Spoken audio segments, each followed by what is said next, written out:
Hey everybody in EDTC 653, Dr. Curry here. I'm going to be honest with you, I don't know how this video is going to come out. I'm recording it using my daughter's laptop because I brought mine home and forgot the power cord, and so it died on me before I could get my video recorded.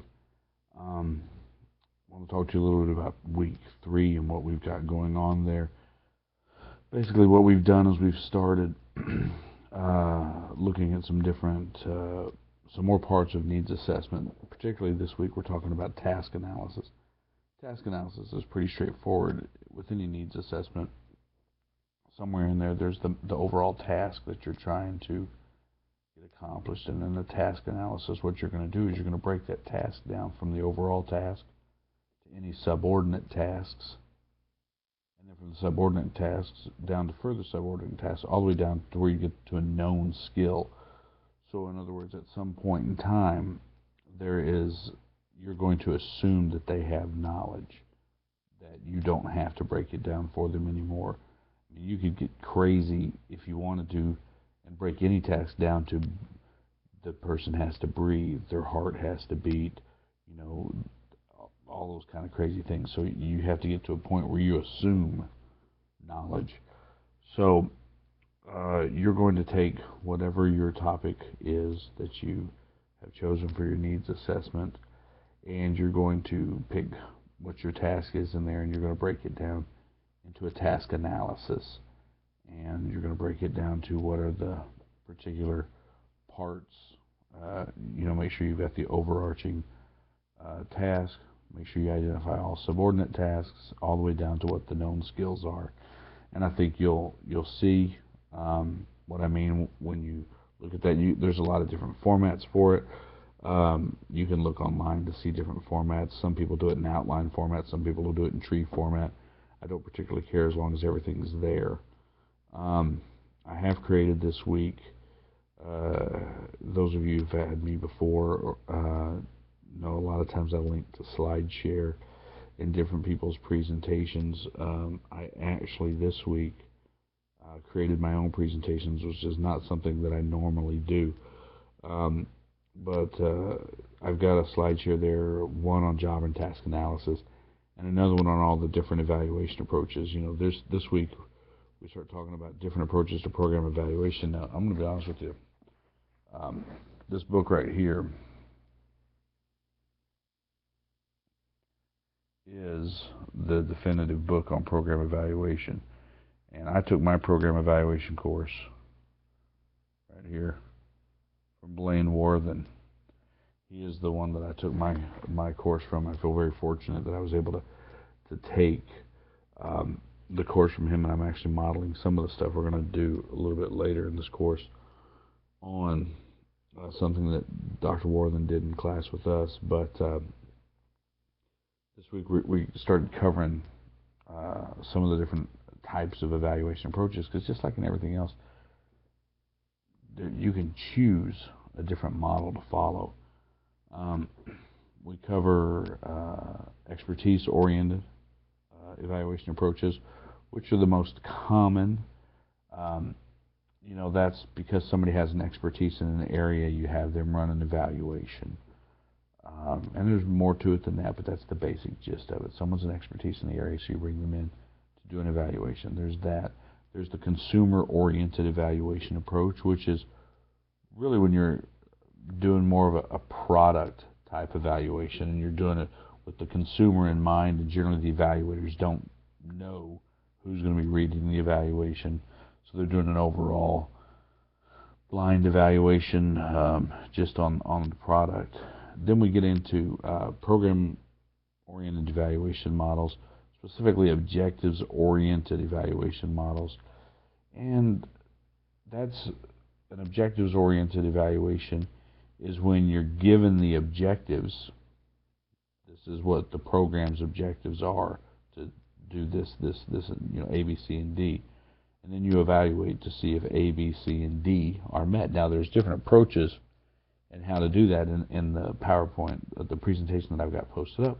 We'll outline some of those. I've also posted up a couple of other people's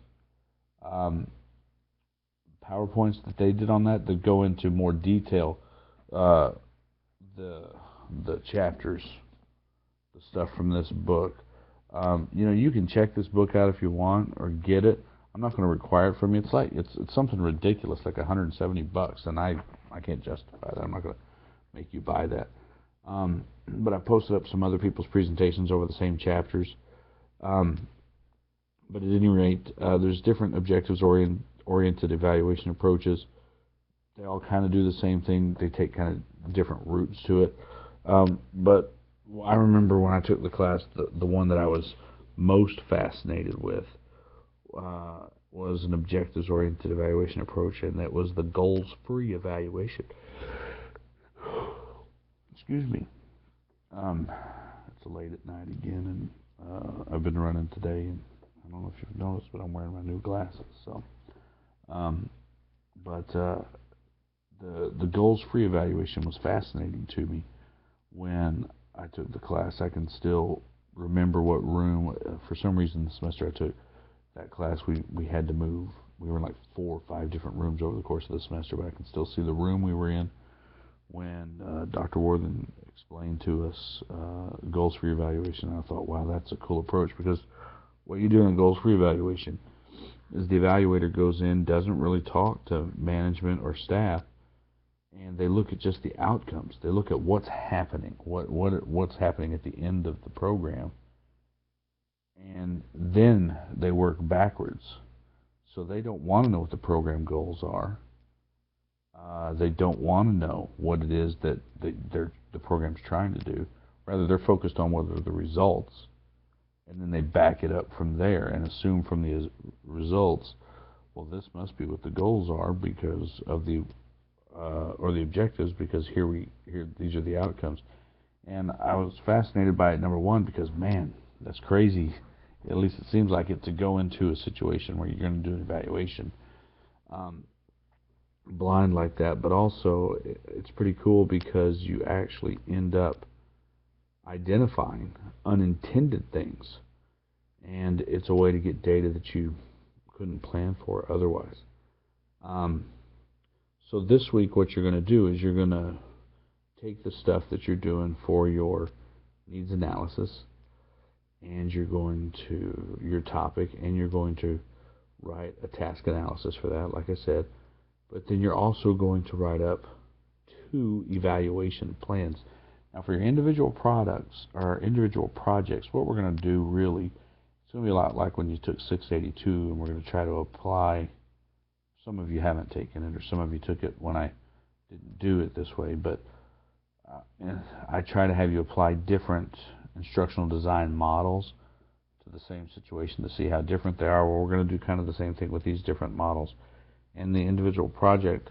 So, for example, the individual project for program evaluation, for this week, I'm going to have you look at 2 different evaluation plans. So you're going to get to choose between expertise-oriented, consumer-oriented, or any one of the object-oriented evaluations. You're going to get to choose one and write up an evaluation plan, what you would do if you were going to use that model in the program evaluation situation that you've identified.